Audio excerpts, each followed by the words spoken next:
Yeah, and then I also specialize in vocal psychotherapy, which is using the voice to emotionally heal and process trauma. Diane Austin is a pioneer of that work. And so I started in that world a little bit and mixed IFS into it and started doing IFS vocal coaching, which is just like, to demystify that, IFS is a psychotherapy centered on realizing we all have different parts of self. So everyone, right? And this isn't like something that's related to psychosis, but just the idea that if you're having an inner argument with yourself, like, I really wanted to go to the movies. No, I wanted to stay home. Or I should be on a diet. No, eat the chocolate cake. Like those inner fights you have. Different voices, different perspectives inside of you. And also, we have parts that protect us, like armor, like defense mechanisms, patterns of tension in the body.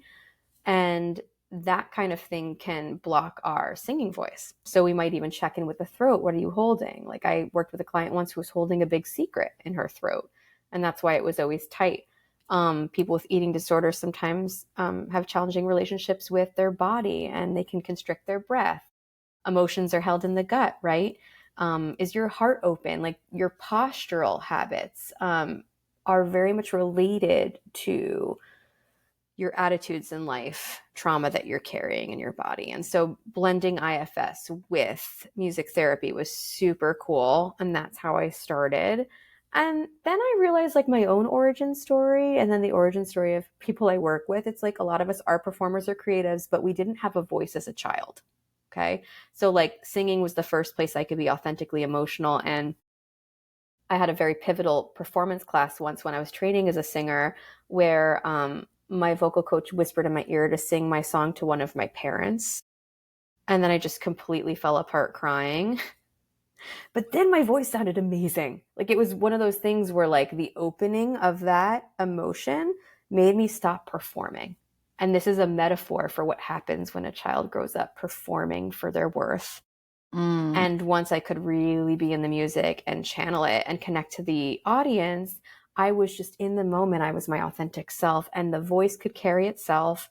And I had, quote unquote, like, I'm not saying I had star quality, like in the traditional sense, but any performer comes alive once they get that real. And then they are evocative. They're somebody you want to watch and connect to. And I realized what the magic of performing actually is in that moment. And then I was like, oh, and I'm also setting myself emotionally free.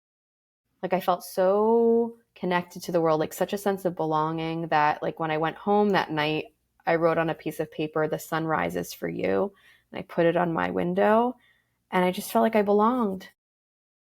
And that was so life changing. And then I had a vocal coach who taught me that I wasn't really breathing deeply in my body. And I was like people pleasing. So my voice was very tight and high. So I would just talk like this all the time, and then I didn't have any of this bass in my voice. And so through moving anger and sadness and getting in touch with my sensuality, sexuality while I was singing, like singing the blues and stuff, I could feel like the totality of my voice, and using my breath in a different way put me into natural mindfulness states, like I was meditating, right? Like the creative flow states. So then I was like, this is fucking healing. And it actually helps you become better as an artist too. So I now, like, don't see them as separate. I think, like, music and the power of our emotions and spiritual healing, like, they're really integral to each other. And so that was what set me off on the course to become a music psychotherapist.